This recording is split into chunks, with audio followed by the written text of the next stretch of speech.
नमस्कार मित्रों। आज मैं आपके लिए लेके आई हूँ हिंदी साहित्य के महान कथानायक मुंशी प्रेमचंद्र की एक मार्मिक और विचारोत्तक कहानी ठाकुर का कुआं। यह कहानी हमें उस दौर की याद दिलाती है जब समाज में जात पात का भेदभाव इतना गहरा था कि इंसान को इंसान समझना भी गुनाह माना जाता था। गंगी जैसी स्त्रियां जो अपने बीमार पति के लिए सिर्फ एक घूंट साफ पानी लाना चाहती थी, उसे समाज के नियमों के डर और दीवार में कैद कर दिया गया। तो आइए सुनते हैं एक स्त्री के साहस, संघर्ष और सामाजिक बेड़ियों की करुण गाथा, ठाकुर का कुआं। जोखू ने लोटा मुंह से लगाया तो पानी में सख्त बदबू आई। गंगी से बोला, यह कैसा पानी है? मारे बास के पिया नहीं जाता? गला सूखा जा रहा है और तू सड़ा हुआ पानी पिलाए देती है। गंगी प्रतिदिन शाम को पानी भर लिया करती थी। कुआं बहुत दूर था, बार बार जाना मुश्किल था। कल वह पानी लाई तो उसमें बू बिल्कुल न थी। आज पानी में बदबू कैसी? लोटा नाक से लगाया तो सचमुच बदबू थी। जरूर कोई जानवर कुएं में गिर के मर गया होगा, मगर दूसरा पानी आवे कहाँ से? ठाकुर के कुएं पे कौन चढ़ने देगा? दूर से लोग ढाट बताएंगे। साहू का कुआं गांव के उस सिरे पे है, परंतु वहां भी कौन पानी भरने देगा? चौथा कुआं गांव में नहीं। जोखू कई दिन से बीमार है। कुछ देर तक तो प्यास रोके चुप पड़ा रहा, फिर बोला, अब तुम्हारे प्यास के रहा नहीं जाता, ला थोड़ा पानी नाक बंद करके पी लूं। गंगी ने पानी न दिया। खराब पानी पीने से बीमारी बढ़ जाएगी, इतना जानती थी, परंतु यह न जानती थी कि पानी को उबाल देने से उसकी खराबी जाती रहती है। बोली, यह पानी कैसे पियोगे? न जाने कौन जानवर मरा है कुएं में, कुएं से दूसरा पानी ला के दूंघती हूँ। जोखू ने आश्चर्य से उसकी ओर देखा। बोला, दूसरा पानी कहाँ से लाएगी? ठाकुर और साहू के 2 कुएं तो हैं, क्या एक लोटा पानी न भरने देंगे? हाथ पांव तुड़वा आएगी और कुछ न होगा। बैठ चुपके से, ब्रह्म देवता आशीर्वाद देंगे।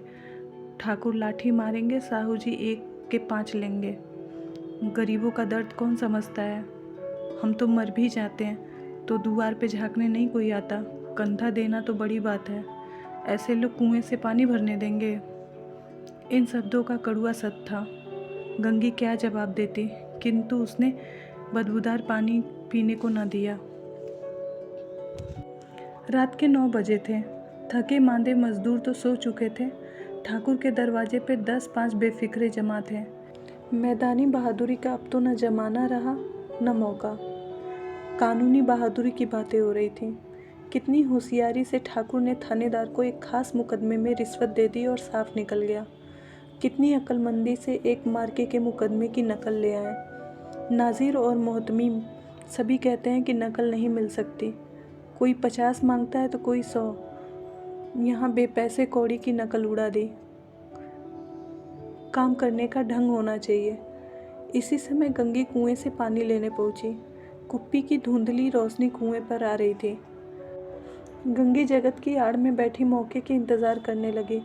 इस कुएं का पानी सारा गांव पीता है, किसी के लिए रोक नहीं है, सिर्फ ये बदनसीब नहीं भर सकते। गंगी का विद्रोह दिली रिवाज, पाबंदियों और मजबूरियों की चोटें लेने लगा। हम नीच क्यों हैं और ये लोग ऊंचे क्यों? इसलिए कि ये लोग गले में तांगा डाल लेते हैं। यहाँ जितने हैं एक से एक छठे हैं। चोरी ये करें, जाल फरेब ये करें, झूठे मुकदमे ये करें। अभी इस ठाकुर ने ही दिन दहाड़े गडेरिया की एक बकरी चुरा ली और उसके बाद मारकर खा गया। इन्हीं पंडित जी के घर में 12 मास जुआ होता है। यही साहू जी तो घी में तेल मिलाकर बेचते हैं। काम करा लेते हैं, मजदूरी देते समय नानी मरती हैं। किस बात के हैं हमसे ये ऊंचे? हाँ, मुंह में हमसे ऊंचे हैं। हम गली गली चिल्लाते नहीं कि हम ऊंचे हैं, हम ऊंचे हैं। कभी गांव में आ जाती तो रस भरी आंखों से देखने लगते, जैसे सबकी छाती पर सांप लौटने लगता हो। परंतु घमंड यह है कि हम ऊंचे हैं। कुएं पर किसी के आने की आहट हुई। गंगी की छाती धक धक करने लगी। कहीं देख लें तो गजब हो जाए, एक लात भी नीचे न पड़े। उससे घड़ा और रस्सी उठा ली और झुककर चलती हुई एक वृक्ष के अंधेरे के साए में जा खड़ी हुई। कब इन लोगों को दया आती है किसी पर? बेचारे महंगू को इतना मारा कि महीनों लहू थूकता रहा, इसलिए कि उसने बेगार न ली थी। उस पर ये लोग ऊंचे बनते हैं।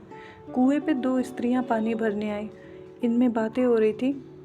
खाना खाने चले और हुक्म हुआ कि ताज़ा पानी भर ले आओ। घड़े के लिए पैसे नहीं हैं। हम लोगों को आराम से बैठे देखकर जैसे मर्दों में जलन होती है। हाँ, यह तो ना हुआ कि कलसिया उठाकर भर लाते, बस हुक्म चला दिया कि ताज़ा पानी भरी लाओ। जैसे हम लौड़िया ही तो हैं। लौड़िया नहीं तो क्या हो तुम? रोटी कपड़ा नहीं पाती, 10-5 रुपए छीन झपट कर ले ही लेती हो। और लौड़िया कैसे होती हैं? मत लजाओ दीदी, छिन भर आराम करने के लिए तरस जाते हैं। इतना काम किसी और के घर कर देती तो इससे कहीं ज़्यादा आराम में रहती। ऊपर से वह एहसान मानता। यहाँ काम करते करते मर जाओ, पर किसी का मुंह ही नहीं सीधा होता। दोनों पानी भरकर चली गई। गंगे वृक्ष की छाया से निकलकर कुएं की जगत के पास आ गई। बेफिक्रे चले गए थे। ठाकुर भी दरवाज़ा बंद करके आंगन में सोने जा रहे थे। गंगी ने क्षणिक सुख की सांस ली। किसी तरह मैदान तो साफ हुआ। अमृत चुरा लेने के लिए राजकुमार किसी जमाने में गया था। वह भी शायद इतनी सावधानी के साथ समझ बूझ कर न गया होगा। गंगी दबे पांव कुएं की जगत पे चढ़ी। विजय का ऐसा अनुभव उसने पहले कभी न किया था। उसने रस्सी का फंदा घड़े में डाला, दाएं बाएं चौकन्नी दृष्टि से देखा, जैसे कोई सिपाही रात में शत्रु के किले में सुराग कर रहा हो। अगर वह इस समय पकड़ ली गई तो फिर उसके लिए माफ़ी की रियायत या रत्ती भर उम्मीद नहीं थी। अंत में देवताओं को याद करके उसने कलेजा मजबूत किया और घड़ा कुएं में डाल दिया। घड़े में पानी गोता लगा रहा था, बहुत ही आहिस्ता आहिस्ता, जरा भी आवाज़ न हुई। गंगी ने 2 हाथ जल्दी जल्दी मारे। घड़ा कुएं के मुंह तक आ पहुंचा था। कोई बड़ा सहजोर पहलवान भी इतनी तेजी से उसे न खींच सकता था। गंगी झुकी और घड़े को पकड़कर जगत पे रखे कि एकाएक ठाकुर साहब का दरवाज़ा खुल गया। शेर का मुंह इससे अधिक भयानक न होगा। गंगी के हाथ से रस्सी छूट गई। रस्सी के साथ घड़ा धड़ाम से पानी में गिरा और कई क्षण तक पानी में हल्लोरे की आवाज़ सुनाई देती रही। ठाकुर कौन है वहाँ पुकारते हुए कुएं की तरफ आ रहे थे और गंगी जगत से कूदकर भागी जा रही थी। घर पहुंचकर देखा कि जोखू लोटा से मुंह लगाए वही गंदा मैला पानी पी रहा था। यह कहानी यहीं समाप्त होती है। यह केवल कहानी नहीं है, बल्कि सदियों तक झेली गई पीड़ा की पुकार है। अगर आपको यह कहानी अच्छी लगी हो तो हमारे चैनल को सब्सक्राइब करिए और वीडियो को लाइक करिए। मिलते हैं आपसे एक और नई कहानी के साथ। तब तक के लिए नमस्कार।